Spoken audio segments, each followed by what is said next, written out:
Hello बच्चों, आइए प्रश्न को देखते हैं। तो प्रश्न में दिया है, निम्नलिखित में से कौन बाह्य कक्षक संकुल्य है और अनुचुंबकीय व्यवहार प्रदर्शित करता है। यहाँ चार विकल्प दे रखा है, ए, बी, सी तथा डी। आइए मुख्य अवधारणा की चर्चा करते हैं। मुख्य अवधारणा, तो प्रश्न में क्या दे रखा है, बाह्य कक्षक संकुल्य है। तो ये हमारा क्या होता है, बाह्य कक्षक संकुल्य। तो इसका मतलब ये होता है, इसका जो संकरण होना चाहिए, संकरण ये हमारा होना चाहिए sp3d2। और क्या दे रखा है कि यह अनुचुंबकीय व्यवहार प्रदर्शित करता हो। तो अनुचुंबकीय क्या होता है, अनुचुंबकीय का अर्थ, तो इसका अर्थ क्या है, इसके पास क्या होना चाहिए, इसके पास होना चाहिए अयुग्मित इलेक्ट्रॉन। यानी कि क्या कर रहा है, यह बाह्य कक्षक संकुल्य है, यानी कि इसका संकरण क्या होना चाहिए, sp3d2। और अनुचुंबकीय होना चाहिए, यानी कि इसमें अयुग्मित इलेक्ट्रॉन होने चाहिए।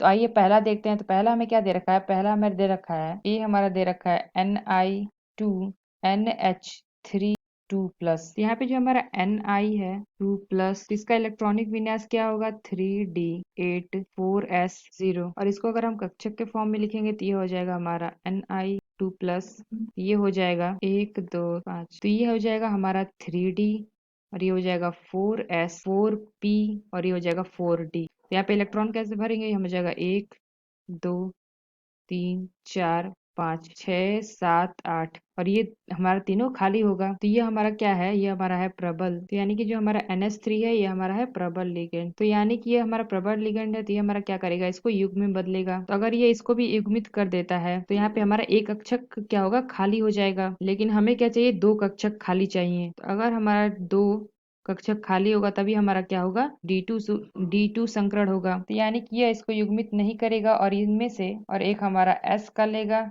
PQ, और ये हमारा D2 ये का बाहर के इलेक्ट्रॉन्स लेगा। तो यहाँ पे क्या है, दो हमारा अयुग्मित इलेक्ट्रॉन है। तो यहाँ पे दो युग्मित इलेक्ट्रॉन होने की वजह से क्या होगा, इसका जो व्यवहार होगा ये हमारा होगा क्या, अनुचुंबकीय। और हम जानते हैं कि जब हमारा sp3d2 होता है तो इसको हम क्या कहते हैं, इसको हम कहते हैं बाह्य आकर्षक संकुल्य। तो यानी कि जो हमारा यह विकल्प है, यह विकल्प हमारा सही होगा, क्योंकि यह क्या कर रहा है, बाह्य आकर्षक संकुल्य भी है और अनुचुंबकीय व्यवहार भी प्रदर्शित करता है।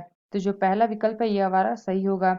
दूसरा देख लेते हैं। दूसरा हमारा क्या दे रखा है, बी हमें दे रखा है CrNH3 3+। तो यहाँ पे ऑक्सीकरण अंक इसका कितना होगा, 3 होगा। और इसका इलेक्ट्रॉनिक विन्यास निकालेंगे Cr3+, ये हमारा हो जाएगा 3d3 4s0।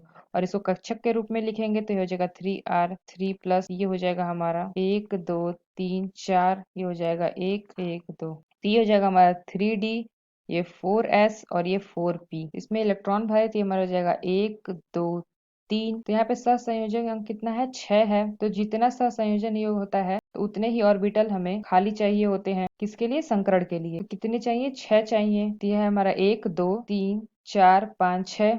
तो इसका जो संकरण है ये हमारा क्या है, D2sp3 है। लेकिन ये हमारा क्या होगा, तो ये हमारा अनुचुंबकीय गुण प्रदर्शित करेगा, अनुचुंबकीय। लेकिन हमें क्या चाहिए, हमें चाहिए sp3d2, ना कि D2sp3। और ये अनुचुंबकीय भी चाहिए, तो इसलिए यह विकल्प हमारा गलत होगा। और हमें क्या दे रखा है, और हमें दे रखा है CONH3 6 3+। तो अगर हम देखें इसका ऑक्सीकरण अंक कितना है, 3 है। ये हो जाएगा CO3+, इसका इलेक्ट्रॉनिक विन्यास हो जाएगा 3d6 4s0। ये हो जाएगा CO3+। तो ये हो जाएगा हमारा, ये हमारा प्रबल लिगेंड होता है। तो ये हो जाएगा हमारा 3d4 4p। तो यहाँ पे कितना 6 इलेक्ट्रॉन है, तो ये हमारा 1 2 3, ये हो जाएगा 4 5 6।